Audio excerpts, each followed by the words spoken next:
Good morning friends. ನಾನು ನಿನ್ನೆ ಹೇಳಿದ್ದೆ ಕನ್ಜಂಕ್ಷನ್ಸ್ನ ಮುಗಿಸ್ಬೇಕಂತ ಹೇಳಿದ್ದೆ. ನಿನ್ನೆ ಪೂರ್ತಿಯಾಗಿ ಮುಗಿದಿಲ್ಲ. ಇವತ್ತು ಸ್ವಲ್ಪ ಇದೆ, ಮುಗಿಸ್ತಾ ಇದ್ದೀನಿ. ಇವತ್ತು ಕೊನೆಯದಾಗಿ ಕನ್ಜಂಕ್ಷನ್ಸು ಅಂದರೆ ಸಮುಚ್ಚಯಗಳು ಅಂತ ಹೇಳ್ತಾ ಇದ್ದೀನಿ. ನಿಮಗೆ ಇಲ್ಲಿವರೆಗೂ ಕನ್ಜಂಕ್ಷನ್ಸು ಮತ್ತು ಅವುಗಳ ಉಪಯೋಗ ಮತ್ತು ಅವುಗಳೊಂದಿಗೆ ಸೆಂಟೆನ್ಸು ಕ್ರಿಯೇಟ್ ಮಾಡಿ ಹೇಳಿದ್ದೀನಿ. ನಿಮಗೆ ಗೊತ್ತಾಗಿದೆ ಅಂತ ಅಂದುಕೊಂಡಿದ್ದೇನೆ ಅಂತ ಹೇಳುತ್ತಾ ಇವತ್ತಿನ ಕೊನೆಯ 3 ಕನ್ಜಂಕ್ಷನ್ಸನ್ನು ತಿಳ್ಕೊಳ್ಳೋಣ. I am going to end up with the conjunctions with the remaining 3 more conjunctions. That is conjunction number 15. That is by the time, ಅಂದರೆ ಆ ಸಮಯಕ್ಕೆ, ಅಥವಾ ಆಗ, ಅಥವಾ ಆ ಹೊತ್ತಿಗೆ ಅಂತ ಹೇಳೋಕ್ಕಾಗುತ್ತೆ ಅಂತ ಹೇಳ್ತಾಯಿದ್ದೀನಿ. ಅದಕ್ಕೆ ಸಂಬಂಧಪಟ್ಟ ಎಕ್ಸಾಂಪಲ್ಸ್ನ ಹೇಳ್ತಾ ಇದ್ದೀನಿ, ನೋಡ್ಕೊಳ್ಳಿ.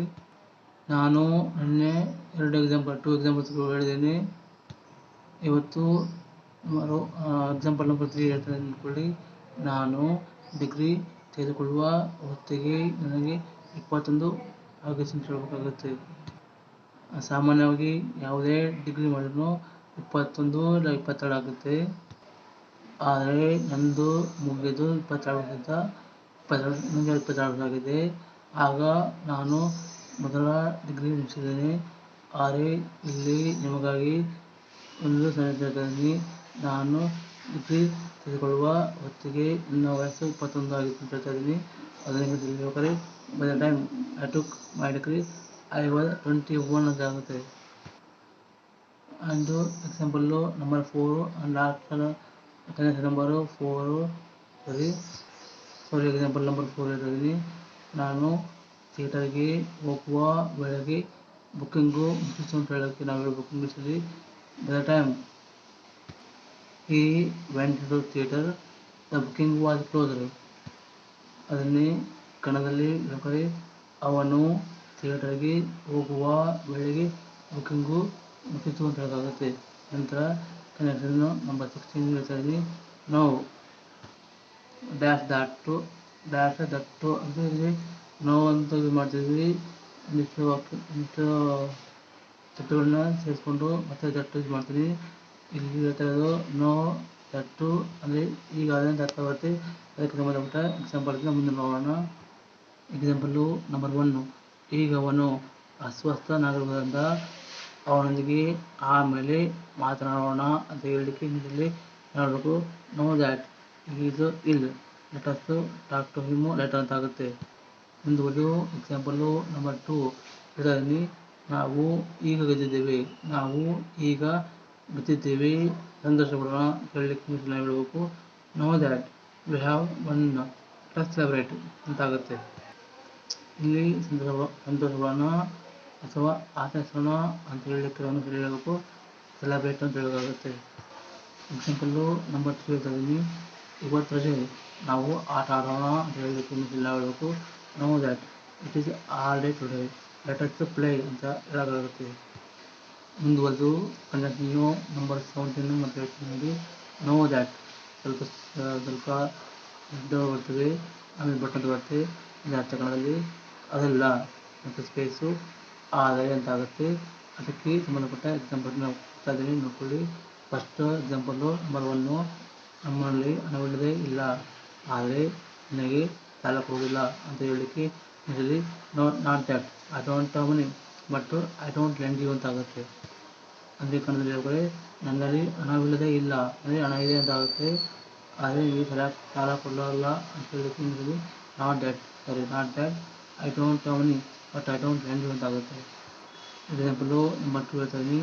ಅವನಿಗೆ ತಿಳಿದಿಲ್ಲವೆಂದಲ್ಲ, ಆದರೆ ಅವನು ಹೇಳೋದಿಲ್ಲ ಅಂತ ಹೇಳಲಿಕ್ಕೆ ಹೇಳಬೇಕು, not that he doesn't know but he won't tell you.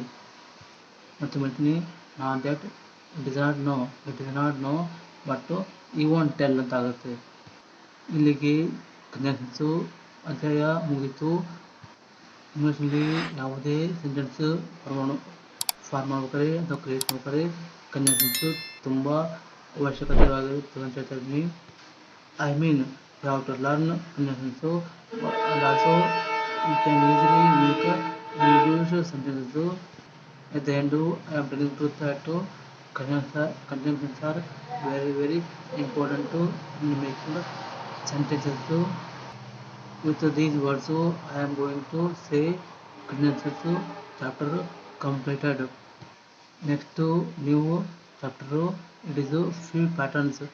ಅಂದರೆ ಕನ್ನಡದಲ್ಲಿ ಕೆಲವು ಪ್ರಕಾರಗಳು ಅಂತ ಹೇಳೋಕ್ಕಾಗುತ್ತೆ. ಅಂದರೆ ಇಂಗ್ಲೀಷಲ್ಲಿ ಕೆಲವು ಸೆಂಟೆನ್ಸಸ್ ಮಾಡಬೇಕಾದ್ರೆ ಕೆಲವು ಪ್ಯಾಟರ್ನ್ಸ್ ಇದೆ ಪ್ರಕಾರಗಳು ಅಂತ ಆಗುತ್ತೆ.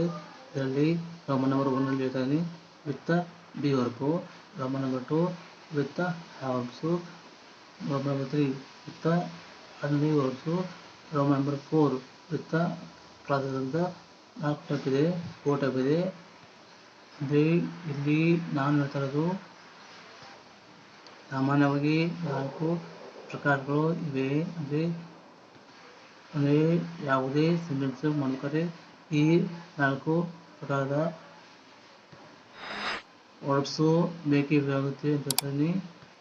ಅವುಗಳು ನಮಗೆ ಗೊತ್ತಿದ್ದರೆ ಇಂಗ್ಲೀಷು ಸ್ವಲ್ಪ ಕಷ್ಟ ಆಗುತ್ತೆ ಅಂತ ಹೇಳ್ತಾ ಇವತ್ತಿನ ಮೊದಲೇ ರೋಮನ್ ನಂಬರ್ 1 ಹೋಗ್ತಾ ಇದ್ದೀನಿ. Roman number 1 a few patterns with be ವರ್ಕಿಂದ ಇದೆ. ಇದರಲ್ಲಿ ಸೀರಿಯಲ್ ನಂಬರ್ 1 ಇದೆ, ಅದೇ subject plus be plus 2 plus object plus 2 verb ಅಂತ ಇರಬೇಕಾಗುತ್ತೆ.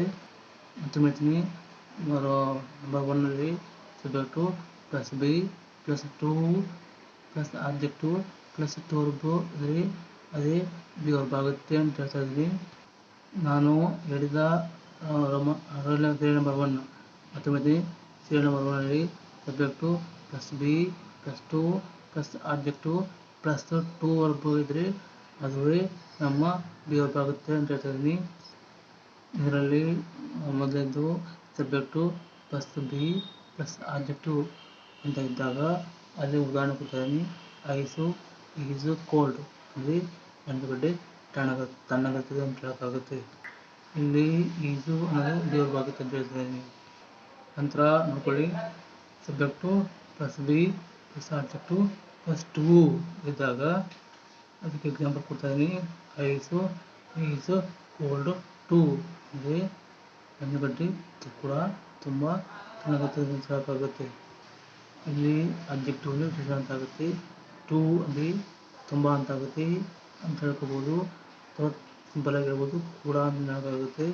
ನಂತರ subject plus be plus 2 plus object ಇದ್ದಾಗ ಅದಕ್ಕೆ ಎಕ್ಸಾಂಪಲ್ ಕೊಡಬೇಕಾದ್ರೆ ನಾವು ಹೇಳಬೇಕು ಐಸು ಈಸು 2 ಕೋಲ್ಡ್ ಅಂತ ಆಗುತ್ತೆ. ಅದೇ ಕನ್ನಡದಲ್ಲಿ ಗಂಟುಗಡ್ಡೆ ಬಹಳ ತಣ್ಣಗಿರುತ್ತೆ ಅಂತ ಹೇಳೋಕ್ಕಾಗುತ್ತೆ. ಮುಂದಿನ ಪ್ಯಾಟರ್ನಲ್ಲಿ subject plus be plus object plus 2 ಇದೆ. ಆದರೆ ನಂತರದ ಪ್ಯಾಟರ್ನಲ್ಲಿ subject plus be plus 2 plus object ಇದೆ. ಇದೇ ಮೇಲಿನಲ್ಲಿ ಸಾಮಾನ್ಯವಾಗಿ ಹೇಳುವ ವಿಶೇಷಣವಾಗಿದೆ. ಆದರೆ ಆಬ್ಜೆಕ್ಟು ಕೊನೆಯಲ್ಲಿ ಅದು ವಿಶೇಷಣ ಅಂತ ತೋರಿಸ್ತಾ ಇದೆ ಅಂತ ಹೇಳ್ತಾ ಇದ್ದೀನಿ. ನೀವು ಮತ್ತೊಮ್ಮೆ ಅನ್ಕೊಳ್ಳಿ, subject plus be plus 2 plus object ಅದನ್ನೇ ಹೇಳ್ತಾರೆ. ನಾನು ಎಕ್ಸಾಂಪಲ್ ಕೊಡ್ತಾ ಇದ್ದೀನಿ. ಐಸು ಈಸು 2 ಕೋಲ್ಡ್ ಅಂದರೆ ಗಂಟುಗಡ್ಡೆ ಬಹಳ ತಣ್ಣಗಾಗ್ತದೆ ಅಂತ ಹೇಳೋಕ್ಕಾಗುತ್ತೆ. ನಂತರ subject plus object plus B subject plus be plus object plus 2 verb ಇದ್ದರೆ ಮಿಷನ್ ಹೇಳಬೇಕು.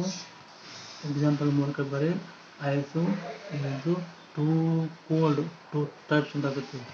ಮತ್ತೊಮ್ಮೆ subject plus be plus 2 subject plus be plus object plus 2 verb ಇದ್ದಾಗ ಅಂದರೆ ಅದು 2 ಅಂದರೆ ಲೂ ಅಂತ ಆಗುತ್ತೆ, ಕನ್ನಡದಲ್ಲಿ ಲೂ ಅಂತ ಆಗುತ್ತೆ.